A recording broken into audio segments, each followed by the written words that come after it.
As you were describing this process that you went through, Anuj, it made me wonder how you would describe this inner pull or push to search for more. Where do you think that comes from? Beautiful question, Libby. Thank you, Libby. When I look back,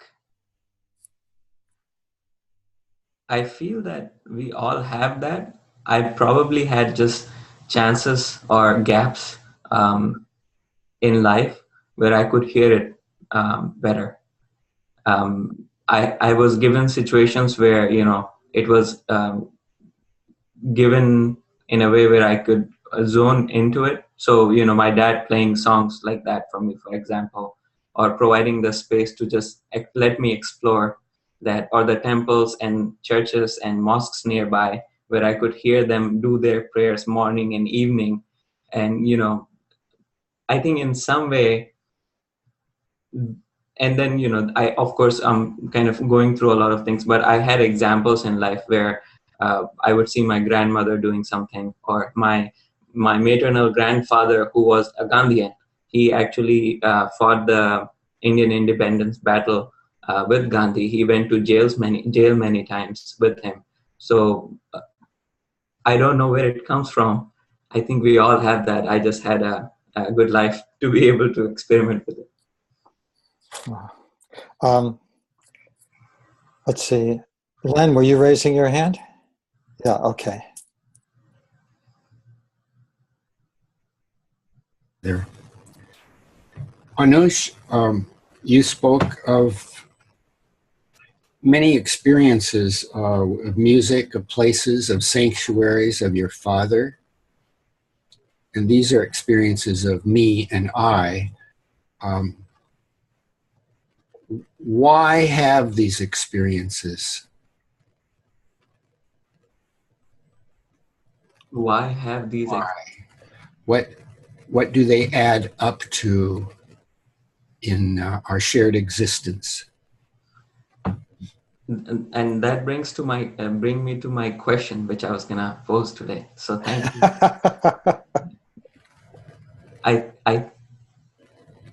So at this point in my life, I'm exploring the exact same thing that you said. I think it's a lot about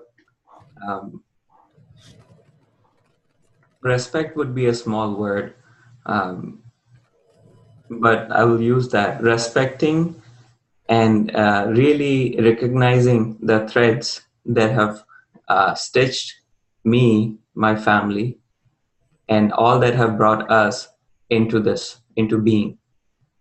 And how do I really honor that? By being steeped in whatever I'm doing. And then that doing will, of course, lead to being.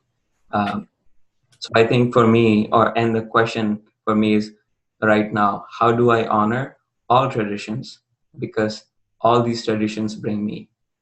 It's like water, which you find on the most lowest levels. It doesn't take the high path, it goes down as much space there is, and it serves the lowest of the lowest. There's a commonality, which is without denying. So that's how I feel. Thank you, Len. Ofu, you have a question.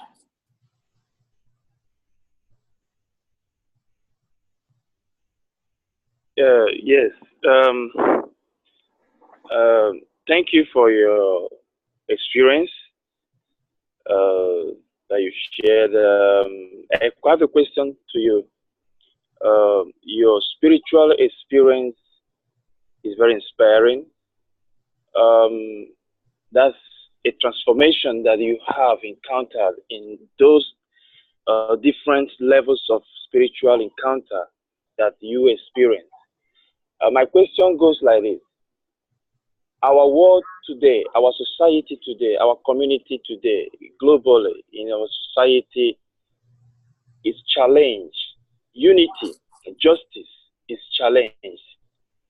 How do your spiritual life personally fosters the unity and justice in your community? maybe in games, maybe a global unity or justice.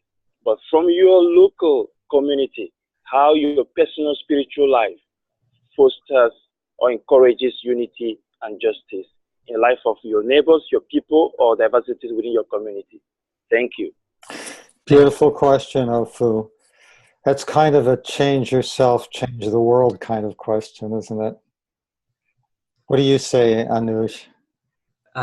I think this, our community is an example, right? We all have come together, and many of us for the first time, and I still feel resonant with everybody here. I think that's the practice. I think feeling that community with not just a small group, but that group is going to expand as the understanding expands. I feel that is what is going to lead the change, right? It's not really an external change that I can put out and say I'm going to change things. But I think by doing small things, by being in community like this and taking actions with a community, um, it does.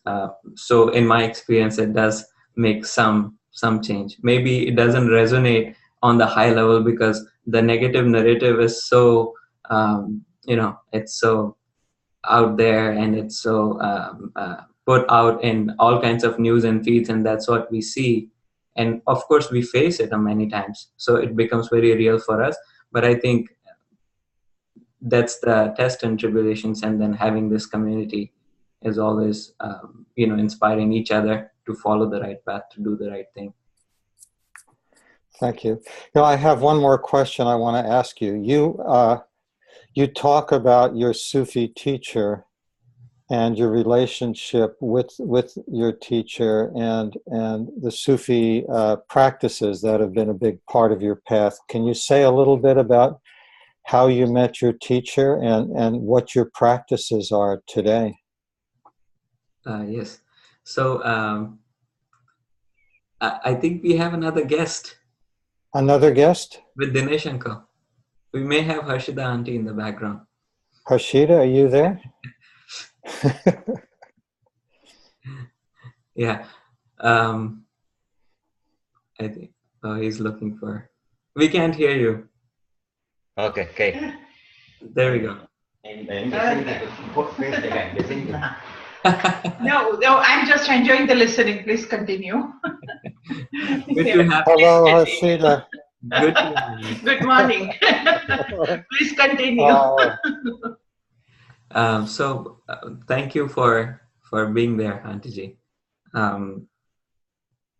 The relationship with my teacher, the way it started is I was looking, so it all came through music. I was looking for somebody who is practicing music, but really practicing it in the sense that it's not just an art form, it's also a way of life. And for some, it's just an art form. For some, it's a way of life. And so that was my philosophy also with martial art. As I trained in martial art, I was looking for people who are practicing it as a way of life. And so in that search, I went door to door, or whoever I could find for the traditional Indian music, classical music, and came across a lot of people who were really good at it, but I did not feel that they were practicing as a way of life. And when I say that, I mean in some spiritual sense, drawing from that art form and some philosophy around it that leads their life. In situations where your brain stops, what do you do? I think that art form or that training comes in handy. So I wanted some of that in my life from the musical side, and then combining it with, because I knew that it is an integral part. So I somehow ran into him. I found him, and we had a conversation on the phone. I still remember that first conversation with him. So first of all, it's very hard to find good teachers. If you do, it's very hard to have a face-to-face or a conversation with them, interview kind conversation for a long time to really understand if you are a good fit. And he gave me about an hour and a half in my first conversation with him. And he didn't want to tell me how he sounds or, what he can do with it. He said, I want to hear you sing. Please sing something for me. And the way he said it and the way he was listening on phone, the listening presence that he had drew me a lot. I knew that he's practicing something that I want to practice or learn. And from there on, it started. He did not take me as a formal student for about 6 to 8 months.